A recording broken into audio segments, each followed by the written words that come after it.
Hey, I'm Melanie Johnson along with my co-host Jenn Foster. We are both 13-time best-selling authors. We've published over 2,500 books and made all of our authors #1 bestsellers. We own Elite Online Publishing. If you want to become a best-selling author, look us up at eliteonlinepublishing.com. Now, welcome to the podcast that shares secrets from top industry experts that show you how to get lasting success and results. This is the Elite Expert Insider Podcast. Hey, Melanie Johnson here for another great podcast along with Jenn Foster. How you doing today, Jenn? Doing great. How is everyone doing? All right, so we are going to learn a lot of stuff today. We are going to learn about tech, about how to have technical solutions. I'm always wondering, are there the secret tech that we should be using to make more money with our business and make it more streamlined? We're going to learn about that and leadership and a bunch more. We have got a terrific guest, Matt Rosenthal, with us today, who is going to teach us all of these wonderful things. But first, I want to remind you to subscribe to our podcast. All right. So make sure you subscribe and share it with your friends. And if you haven't seen already, our latest book, Podcast Authorized, How to Turn Your Podcast into a Book or Your Book into a Podcast. Make sure you grab that on Amazon. All right, so I want to know, Matt works with all these CEOs, CFOs. He teaches them how to get their systems better, use the right tech for their company. So I want to know, what should we be using? So Matt, welcome to our show. Thanks for coming today. It's really great to be here. And I want to thank you guys. It's a great topic, and you guys are doing a tremendous service by putting the information out there and having me on to share. Great. Well, tell us, Matt, kind of your background and how you got into this and became this business leader. So let me work backwards, right? So Okay. what I do now is I'm an IT and business strategist. And what that is it's combining both of those to help business owners actually do just what you guys said, which is to maximize their technology, to use it in the most productive, streamlined way and get the most value out of it so that they can reach their business goals. So it's like looking at putting those together and saying, are they in alignment? If your business goals for the next 1, 3, 5, 10 years are to reach certain levels and to implement certain solutions, but your technology isn't ready, isn't positioned to actually match those business goals, you're just going to kind of spin your wheels. It's not going to happen. And that's common, right? So there's always budget involved, and so there's always a spend involved and return on investment analysis. That's where everything kind of comes together. And so that's the space that I live in, but it's also the space that we start every conversation with everybody that we meet. So, how did I get to this point? Well, and so my company, aside from doing that, we provide all the typical services. We do cloud. We do managed services, which is basically everything you can think of when it comes to the day-to-day support for an organization, antivirus, and we do all the typical tools and services that you would think an IT service provider provides. But again, it all starts with having those business conversations, because otherwise you have no idea what problems you're solving. So that's where we are and who we are today, and who I am today. I took a really odd route to get here. I got into IT back in the very late 90s. Prior to that, I'll just tell you quickly, I grew up very, very poor, living on government subsidies. And, when I was 12, I had lost my father. And so there was one of those kind of unfortunately typical stories that you hear from self-made entrepreneurs, where they had this rocky road of things in life that kind of shaped them and molded them. And what that does over time is it gives you a certain view and a certain perspective on the world, but also business. And so, through the years, I did a lot of different things, but I got into IT in the late 90s, climbed the corporate ladder, working for some very large companies in New York City, and did all that traditional stuff. And that gave me a really good perspective on how to run business, how CEOs and CFOs think in billion-dollar companies, which I worked for. And then over time, I found out that I had an entrepreneurial spirit and that I actually didn't want to be in this cage of corporate, and I wanted to go do my own thing. And so there's a long story in there, several hours, but I ended up doing my own thing and starting out with one customer and building it just one at a time from my basement with no employees, just me doing all the work. And over the years, through mergers, acquisitions, and just, organic sales, I built it up to what it is today, which is a multi-million-dollar company. Done a couple of mergers and acquisitions over the past few years. Ultimately ended up buying all the partners out. So I'm the only owner of the company today. And what happens over all that time is you make so many mistakes and you fall on your face so many times that those lessons become the most valuable asset that you have, which is what I often share even with my clients, my IT clients. We have these business conversations, but I oftentimes find out that, or it ends up developing where people end up asking me all these questions about their business, about finance, about marketing and sales, because they see that I have a general knowledge of all of these things. It's not that I'm smarter than anybody else. I've just been doing it for so long and I've made so many mistakes that I kind of see a clearer path. And so that has nothing to do with the IT side of things, but it's a real cool value add that comes into every relationship that I have with every client that I have. And it's a pretty broad summary, but there's a book in there somewhere. That's awesome. Melanie, I think you're muted. I had a cat running around the back of me here. So yeah, so it's definitely a great, there's definitely have a book in there for sure.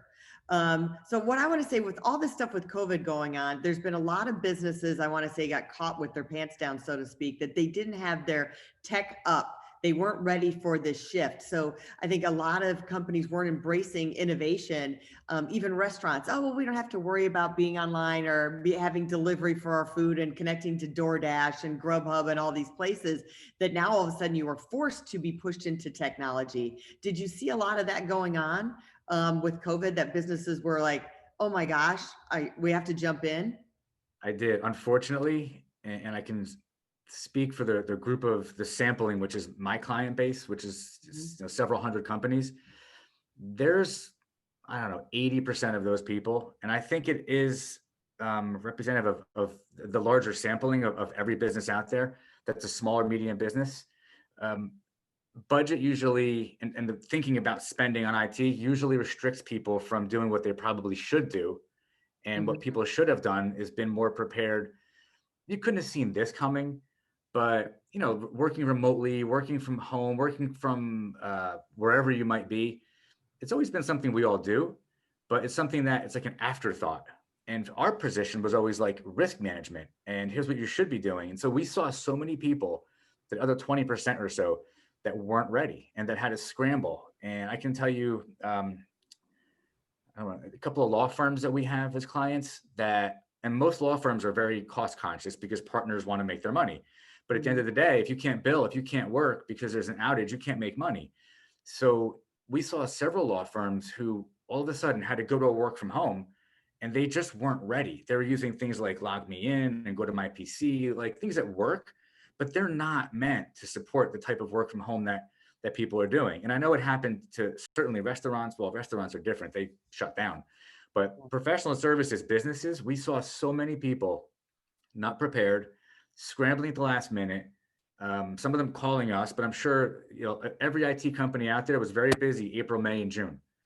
And it's because people weren't ready. And honestly, I think that they weren't ready because they're not taking the advice of their trusted advisors. And the hardest thing to do sometimes is for me to look somebody in the face or into the computer screen and say, I understand that you don't want to budget for this, but you need to understand that if you don't, the risk is XYZ. And if you go down for an entire day and you can't bill, if you're a lawyer, $350 an hour times however many lawyers, what costs you more, not being able to bill or being prepared for the inevitable power outage? If you're in New Jersey in the middle of the winter, icicles bring power lines down. Internet goes down all the time. Like, you've got to be prepared. And if you don't think it's going to happen to you, it's going to happen to you. Like, you need to be ready for it. You don't think your house is going to burn down, but you buy homeowners insurance. Right. It's the same thing. You have to do it, except this is more real. Your house isn't going to burn down, but you are going to need to be prepared for something you might bring up, which is cybersecurity breaches. Like, you have to have a budget and you got to think about it. And if you think it's not going to happen to you, I guarantee you it's going to happen to you. Did I answer your question? Yeah, you did. Barnes and Noble, it just recently happened to them, who's in our business. So we're getting ready for this really big launch, and all of a sudden Barnes and Noble got hacked, and they decided not to pay the people, and they're fixing it themselves. But in the meantime, we can't upload our book to Barnes and Noble, so we're having to put some things on hold. What are some of the main IT solutions that you're seeing that a company should have? Like, you walk into a mid-sized company, how do you do the analysis for them? So the, there's three things that every company should be thinking about right now. And I call them the three C's. It's collaboration, tools. So it could be something like Microsoft Teams, cloud is a second C, and cybersecurity. So it's collaboration, cloud, and cybersecurity. That mixture, those three things, they make up pretty much everything you need to be thinking about if you're thinking about going forward, if you're thinking about being productive and servicing your clients, right? You need those three things. So if I walk into somebody's office and the first thing we do is a risk assessment. So like what's actually wrong, let's make sure everything is stable. But beyond that, when it comes to the guidance, okay, what are you doing to collaborate? How are you communicating? Which now is on everybody's mind. What's your cybersecurity posture? Are you doing vulnerability and penetration assessments and testing? Are you like really closing all the gaps? Are you reducing your risk of being breached, or are you like wide open? And cloud is a no-brainer. I mean, anybody who's refreshing hardware in their office should definitely consider the cost benefit of like, do I keep refreshing this stuff in my office, or do I move to a cloud environment? Those are really the three things that we talk about with everybody. Mm-hmm. So, and what go ahead, Jen. Oh, I was just going to say, yeah. So is it important to know like which cloud service to use, or does it need to be like an internal cloud in your business? You know what I mean? Because a lot of times people are like, oh, well, I have, Dropbox, or that's my cloud, or you know what I mean? So kind of explain that. Yeah, I hear that, and I try not to laugh when people say, "Yeah, I have cloud, I have Dropbox." Yeah. It's true. Dropbox. Here's the definition of cloud. If it's not in your office, if it's somewhere else, okay, you're in the cloud. It's not here; it's over there. Right? Yeah. Somebody else is hosting it. But when you start to think about Dropbox, I mean, it's a brand name, so everybody knows like Dropbox. But is it really a secure, reliable, scalable solution where your business can go from like 10 people to 100 people? And that's going to solve your problem? It might be, it's actually a good example. Dropbox might be a good thing when you're starting up. Yeah. But if you're really thinking about expanding, it might not be the best thing, or at least have a plan of what you're going to use to get yourself off the ground, but then what you're going to migrate to easily to really support a business that's growing and that is potentially growing quickly, so that you don't end up in a situation where like, oh my God, we outgrew our startup technology, or maybe you aren't a startup, maybe we just outgrew our technology, and it's this heavy lift to move from what we have to what we need. But there's so many cloud options, to get back to your question, there's so many options in cloud that everything goes back to having a trusted advisor. You're not going to know in your business doing what you guys do, for example, or anybody, a doctor, a lawyer, you're not going to know, what cloud to choose. You need a trusted advisor that actually can say, okay, I understand your business. It goes back to my opening comment. I understand your business because you and I have talked about it. I understand your goals. I understand your risks. I understand where you're going with it.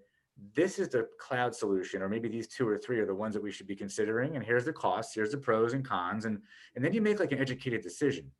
And it's a very short list. I mean, you're looking at Microsoft, Amazon, Google, and a few others that are really like the best ones out there. There's tons to choose from, but no, you don't want to, we can laugh at it. You don't want to choose Dropbox. I mean, Dropbox is not something that's going to support your business's needs overall. It's just not. Like, you need somebody to really give you advice. And that's really the answer. Find a trusted advisor, and don't think that you are going to skate by having, somebody who's a friend of the owner's family, who is an IT guy on the side, who's going to support your 40-person firm.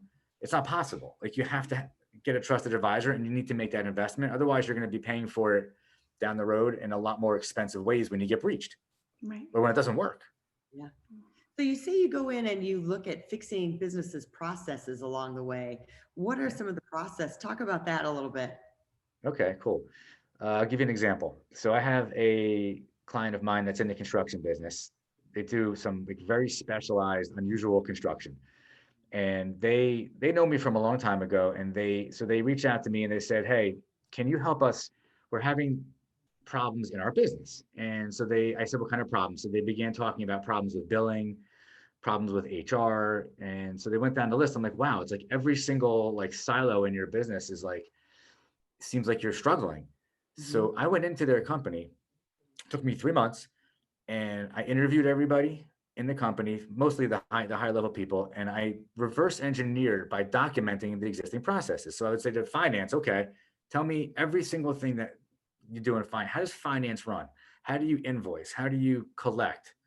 Is it QuickBooks that you're using? Fine. What are the workflows in QuickBooks? Tell me every problem you have. Tell me everything you do that you feel like you're wasting time. Tell me what takes up the most of your time. And I did that in every single part of their business. And when I was done, I must have 20 pages of these Visio workflow drawings. And I'm like highlighting, here's where you're losing time. Here's where you're losing time.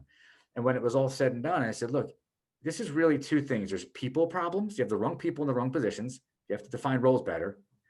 And I said, you have process problems, meaning that you're not even using the right systems. So I said, when I had the list of things from finance, from sales, from marketing, from operations, and I didn't know their construction business, but I know enough to know how to see the breakdowns and workflows and processes to say, here's all your gaps. We have to fill the gaps. And we filled the gaps, which is most often the case, by getting a really solid piece of software that handled each part of that organization's workflows, and then taking and redesigning the workflows one section at a time, and then putting one new process in, well, put the system in place, and then we put the new processes in place, and we spent weeks training everybody. This is years ago. They still run the business the same exact way that I designed for them. And I've done that for so many people. It has nothing to do with IT. That's just something that I do for people because I'm good at it. But the same thing applies when I do something for somebody technology wise. We're doing the same thing. We're looking at what the problem is, what the risks are, assessing it, and then filling the gaps with some solution. It's just that I can do it for an entire company. I can walk into any company, reverse engineer solutions, and solve their problems. I'll give you one more quick example. I have an existing client who is in the I don't want to give them away. They're in the business of like the garment business, like the cleaning business. And they have a lot of trucks on the road, and they're doing pickups and drop-offs, and they're washing things. And they really were like struggling with how to be profitable. So I said to the owner, who we do cloud for, I'm like, listen, do me a favor. I'm not going to charge you anything. Just work with me. Give me like 2 days of your time. Come into my office. Let's get in front of a whiteboard, and let's reverse engineer all your processes. And we did it. And I found, he didn't recognize it. I found where he was losing $500,000 a year in revenue. Holy cow. And I pointed it out to him, and he was like, oh my God, how do we fix it? I said, you have the software already in place to run your business. You need to put some workflows in here and here and here to create accountability, to track better where people are, how long they're spending, how many times they have to run back to your shop because they forgot something on a truck, which goes back to a loading the truck workflow. I took him through all this, and I'm like, it's $500,000 easily. You can start that process tomorrow. Just fix these workflow problems. So that's what I do.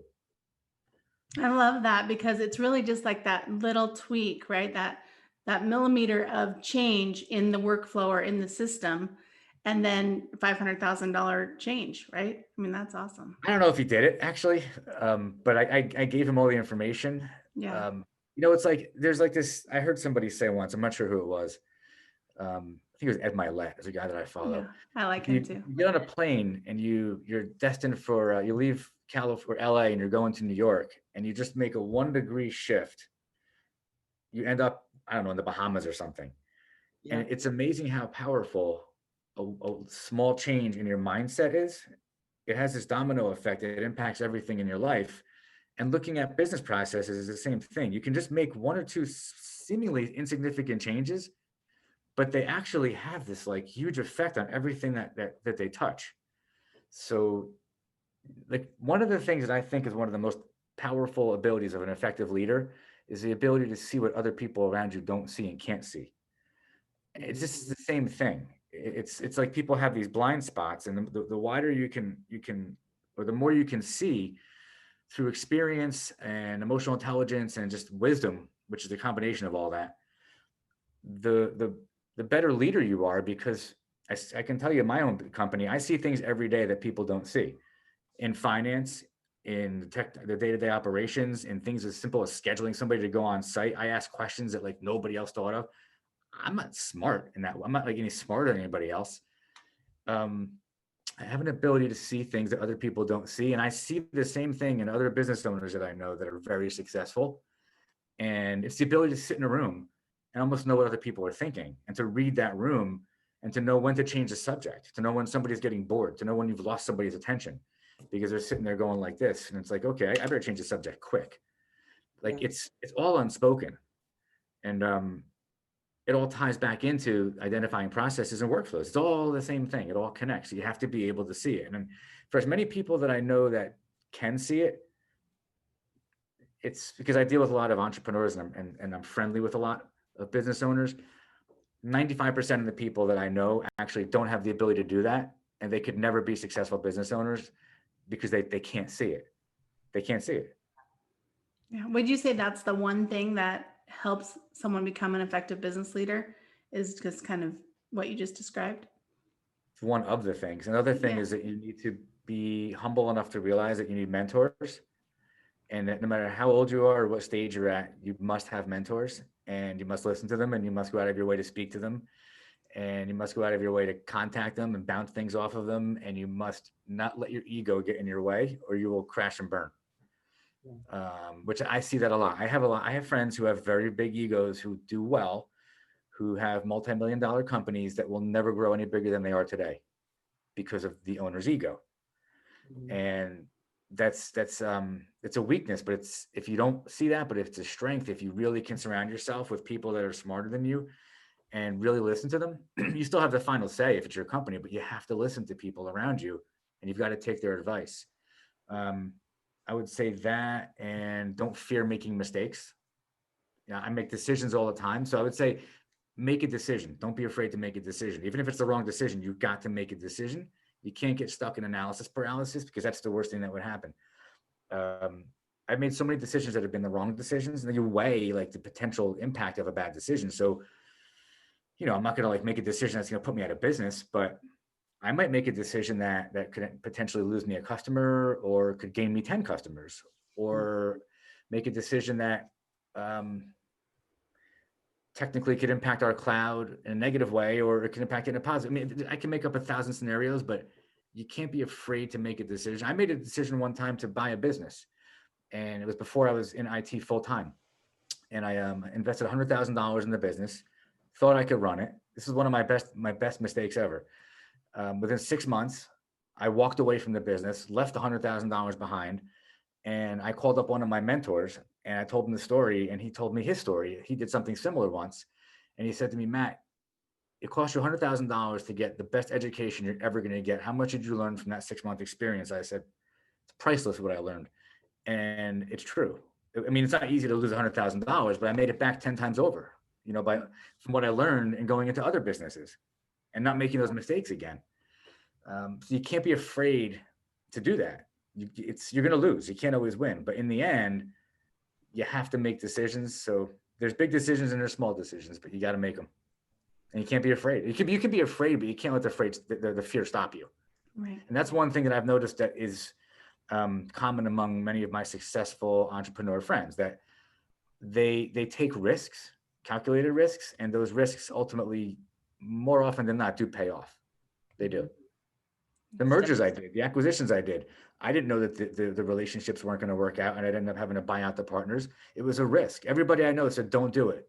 Don't ever partner with anybody. Don't do it, because you have the vision, you have the energy, you have it lives within your mind and your heart, and you're going to have a problem." And they were right, except I ended up, my vision and my determination and my commitment to what I believe in was the right thing for this company ultimately won out in the long run, because the other guys just gave up because they didn't have the commitment, the dedication, or the vision, or the ability to execute. Right. So it was like, just, you got to go. And I bought them all out, That's awesome. Well, thanks for being on forget our what you show asked me. today, Matt. It was great information. Yeah, we could keep talking That's about all. this forever. Well, tell us where people can go to find more about you or to book you on their podcast. The best thing to do is just go on LinkedIn and just look me up on LinkedIn. It's Matt Rosenthal and my company is Mindcore. You can email me, and I'm sure you guys will add this on, but you can put it's Matt, Matt.Rosenthal at mind hyphen, it's like a dash, core.com.